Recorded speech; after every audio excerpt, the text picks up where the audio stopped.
Business community, उसके बारे में बताता चलूँ, लाहौर चैम्बर की तरफ से, federation of Pakistan chambers of commerce की तरफ से, बाकी जो प्याफ है उनकी तरफ से बजट की तजावीज़ भेज दी गई हैं, जिसमें उन्होंने यही कहा कि खुदारा टैक्स की शरह को कम किया जाए और नए जो टैक्स देने वालों को उसमें शामिल किया जाए, जो पहले से टैक्स दे रहे हैं उन पर मजीद बोझ ना डाला जाए। सही। आप फाइलर्स नए बनाएं, तो टैक्स नेटवर्क में लोगों को ज्यादा लेकर आए, उसका हुजम बढ़ाया जाए, ना कि टैक्स का हुजम बढ़ाया जा रहा है आप जो ऑलरेडी टैक्स दे रहे हैं।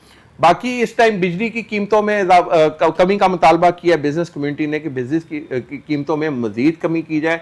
अभी भी 13-14 सेंट की बिजली बनती है, जो रीजनल वाइज पाकिस्तान में सबसे ज्यादा रेट इस टाइम है।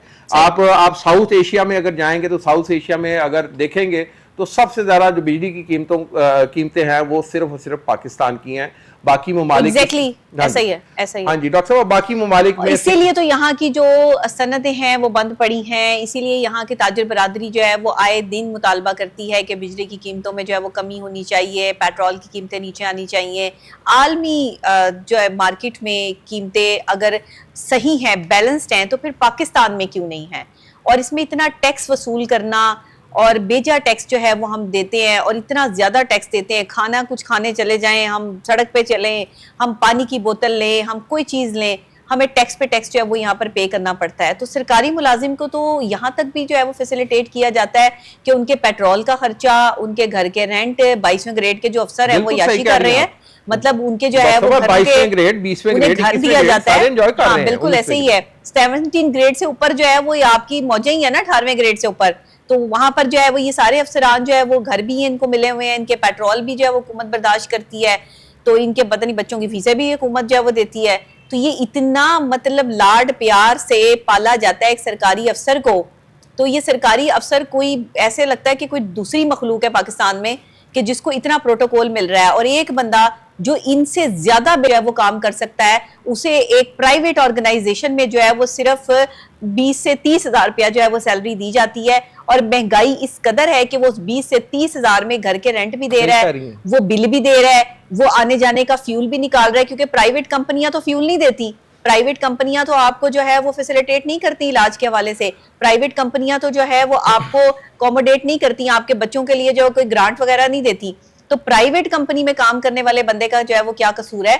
वो मुलाजिम जो कहीं पर भी गार्ड है, कहीं पियोन है, कहीं पर जो है वो किसी चले ऑर्गेनाइजेशन का हिस्सा है, तो क्यों जो है वो इस तरीके से नहीं किया जाता, या इस चीज को जो है वो मद्देनजर नहीं रखा जाता? मैं समझती हूँ कि ये एक बहुत बड़ा डिजास्टर है, और इस पर गौर करना चाहिए कि एक आम आदमी जिस सिचुएशन में जो है वो जिंदगी गुजार रहा है, इसको भी मद्देनजर रखें। ना सिर्फ सरकारी मुलाजिम तो जनाब यहाँ पर है ही लाडले सरकार के, उनको तो हर चीज अकोमोडेट करते हैं, ताजिर बरादरी अलग जो है वो परेशान होती है।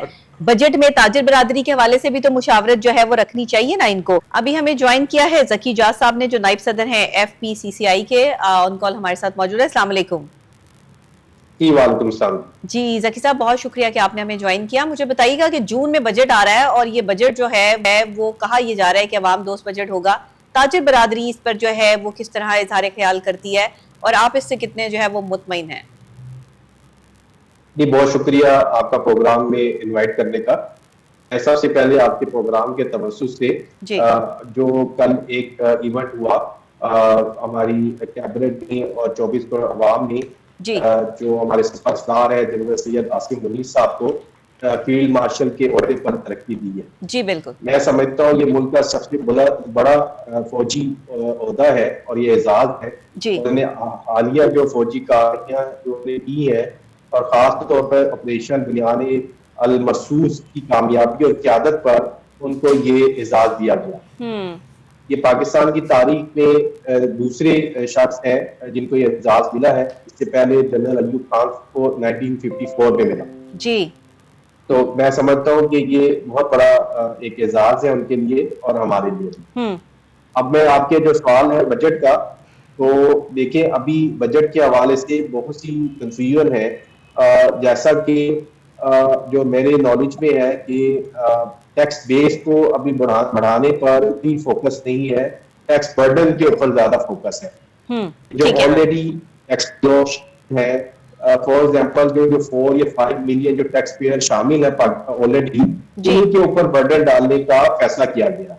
सही। और उसमें आपको पता है कि मेजोरिटी जो है वो सैलरी बेस है, और सैलरी क्लास के ऊपर पहले ही 50% जो है वो टैक्स है। और इसी तरह जो कॉर्पोरेट टैक्स है जो लिस्टेड कंपनी के ऊपर है वो 65% टैक्स है। ठीक है। तो हमें नहीं समझ में आ रहा कि ये कैसे जो है वो हमारा जो बिजनेस कम्युनिटी फ्रेंडली ये बजट होगा, ये हमारी समझ से बाहर है। और इसी तरह ये भी मेरी इंफॉर्मेशन में आया है कि पिछले साल 12,900 अरब का टारगेट था जो इस साल चल रहा है अभी, और उससे पिछले साल 9,400 अरब का टारगेट था।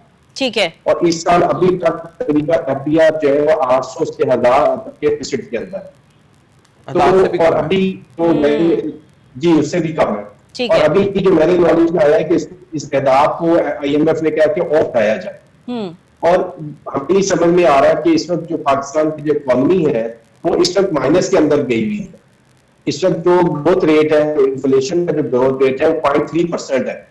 मैं समझता हूँ कि बहुत ही खतरनाक सूरत हाल है कि इस वक्त इंडस्ट्री बंद हो रही है। जी। अभी 3 दिन से डिबेट चल रही है कि टैक्स को कम किया करने जा रही है गवर्नमेंट। जी। यानी कि वो इम्पोर्ट है उसको स्टोर करने जा रहे हैं, और जो लोकल इंडस्ट्री है उसको डिस्करेज करने जा रहे हैं। जी। हमें इस बात की समझ में नहीं आ रही कि कैसे पॉसिबल है। इसी तरह सेम टाइम के अंदर एक ऑर्डिनेंस जो है वो पास हो गया है कि जिसमें एफडीआर के जो नाम है उनको अनलिमिटेड अख्तियार बहुत लामहदूद अख्तियार दे। तो ये अच्छा, अब हम ये कहते हैं कि जो लोग ऑलरेडी टैक्स दे रहे हैं उसको गवर्नमेंट के तमाम इदारे कहते हैं कि वो चोर है।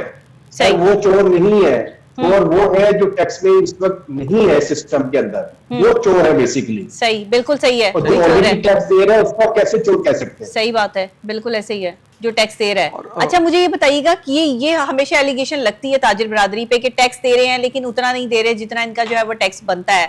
इस हवाले से जो है आप क्या कहेंगे? इस हवाले से तो नहीं कहीं ये कहते कि ये टैक्स चोर है? नहीं सर, देखिए ये टैक्स हम चोर नहीं है। आज अगर 9,400 अरब या 10,000 अरब, जी देखिए टैक्स इकट्ठा होगा वो कहां से इकट्ठा हो रहा है? वो इन्हीं लोगों से हो रहा है ना जो सिस्टम के अंदर है। बिल्कुल ऐसे ही है। हमारा सर बड़ा स्ट्रॉन्ग स्टांस है इसके ऊपर, रिक्वेस्ट है, अपील है कि टैक्स बेस को बढ़ाया जाए। जी। जब तक आप उसको नहीं बढ़ाएंगे आप बर्डन डालते जाएंगे और जो ऑलरेडी इंडस्ट्री चल रही है वो भी कोलैप्स हो जाएगी। अच्छा जकी साहब, एक क्वेश्चन अगर डॉक्टर साहब जी बताइए। जकी साहब ये बताएं कि जो इस टाइम जो बजट आ रहा है वो ऐसे हालात में आ रहा है जब जंग के बादल पाकिस्तान पे छाए हुए हैं। दुश्मन मुल्क ने हमारे भारत मुल्क है उसने 40,000 करोड़ इंजेक्ट कर दिया है अभी फौरी तौर पर अपने दिफा के लिए। तो ये तो हमें दिफाई बजट भी अपना इजाफा करना पड़ेगा। क्या कहना चाहेंगे आप इसमें? जी अली साहब, इसमें इस तरह है कि जो हमारा प्रीवियस ईयर है उसके अंदर हमारा जो डिफेंस का बजट था वो 1.8 ट्रिलियन था, और जो इस साल जो अभी ये 24-25 जो चल रहा है इसके अंदर 2.1 ट्रिलियन है, जो कि लास्ट ईयर तकरीबन 15% उन्होंने इंक्रीज किया था। जी। अब इस वक्त जो सुनने में ये आ रहा है कि इसको इनहांस करके 2.5 ट्रिलियन करने जा रहे हैं तकरीबन 18% ग्रोथ के साथ। सर मैं समझता हूँ कि इस वक्त जो सूरत हाल है, यस हमें इस वक्त डिफेंस बजट को सपोर्ट करना चाहिए है, लेकिन साथ साथ रेवेन्यू इंक्रीज की भी बात करनी चाहिए और सेम टाइम एक्सपेंस कम करने की भी बात करनी चाहिए। अभी तक जो है गवर्नमेंट जो है वो कैपेसिटी चार्जेस में IPPs को पे करती जा रही है। इसी तरह जो गवर्नमेंट के इदारे हैं 79 या 80 उनको भी, उनके डेफिसिट को भी गवर्नमेंट जो है वो फुलफिल कर रही है। हाँ। उस बर्डन को भी गवर्नमेंट के ऊपर बोझ पड़ रहा है। तो हमें इस वक्त मेरी रिक्वेस्ट है आपके प्रोग्राम के तवज्जो से, मेरी SIFC से भी रिक्वेस्ट है, और मैं समझता हूँ कि जैसा हमने अभी एक मार्च से फतह हासिल की है, हमें अब इकोनॉमी को भी फतह हासिल करनी होगी। और इसमें जैसा कि मैं अगेन सैयद आसिम मुनीर साहब का यह जिक्र करूंगा आर्मी चीफ का, कि उन्होंने 2023 में जो इनिशिएटिव लिए, उन्होंने डॉलर की समंदरी को रोका और आज डॉलर जो है वो स्टेबल है। इसी तरह उन्होंने IPPs के ऊपर टास्क फोर्स बनाई, उसकी वजह से कुछ ना कुछ प्राइस कम हुई।